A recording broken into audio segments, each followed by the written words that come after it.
Do you know the Bible prophesies that there will be a 1,000,000-man army come from the east? That speaks of China.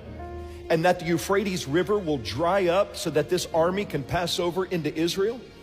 Did you know in the last few years something supernatural has taken place and the Euphrates River has dried up? Don't take my word, go home and Google it. You will see that unexplainedly the Euphrates River that has flowed forever has dried up, fulfilling biblical prophecy. What about Ezekiel 38? Ezekiel 38 talks about two countries, Gog and Magog. The Bible, before it was even in existence, prophesied Russia.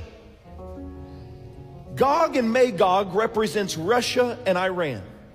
And it says at one point there will be a war break out around Israel, and Russia's enemies, Gog and Magog, will surround Israel from the north and from the south. Now it's interesting that in the last few months, Russia has entered into a treaty with Iran, just like the Bible prophesied. Iran is funding two terrorist groups, Hamas and Hezbollah.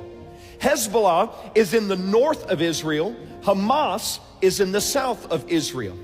Right now, Hamas is trying to convince Hezbollah, let's attack Israel together. We've got a chance right now.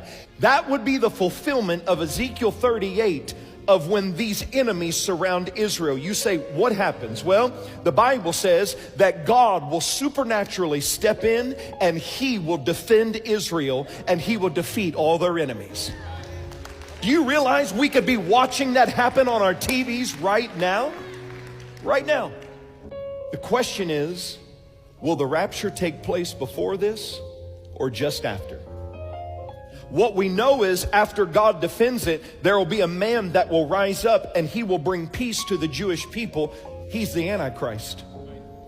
That's how close we are to seeing biblical prophecy fulfilled right before our eyes. So I would ask you what my dad asked.